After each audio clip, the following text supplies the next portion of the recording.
ஒரு நாள் ஔவையார் காட்டுப்பாதையில் சென்று கொண்டிருந்தார்.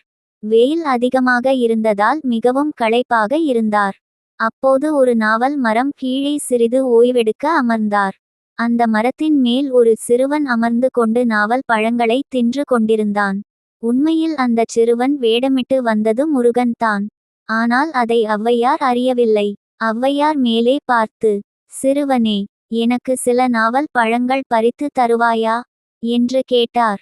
சிறுவன் சிரித்துக்கொண்டே, பாட்டி, உங்களுக்கு சுட்ட பழம் வேண்டுமா, சுடாத பழம் வேண்டுமா என்று கேட்டான். ஔவையார் பழம் சுடுமா என்று யோசித்தார். பின், சுடாத பழம் போதும் என்றார்.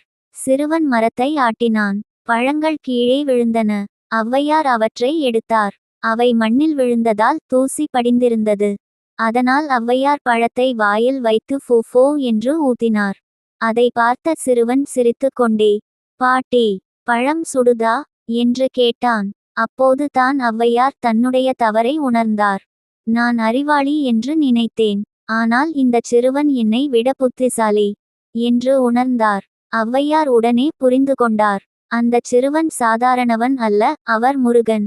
அவர் முன் குனிந்து வணங்கி, அருள் புரிவாயாக என்று வேண்டினார். முருகன் தனது இயல்பான தெய்வீக வடிவில் காட்சி தந்து ஔவையாரை ஆசீர்வதித்தார். இந்த கதையிலிருந்து நாம் புரிந்து கொள்ள வேண்டியது, எவ்வளவு பெரிய ஞானியாக இருந்தாலும் எப்போதும் பணிவு வேண்டும். உண்மையான ஞானம் எளிமையிலும் நகைச்சுவையிலும் இருக்கும். தெய்வம் பல வடிவங்களில் நம்மை சோதிக்கலாம். இது போன்ற நல்ல கதைகளுக்கு திருமண மலர்கள் சேனலை சப்ஸ்கிரைப் செய்து கொள்ளுங்கள். நன்றி.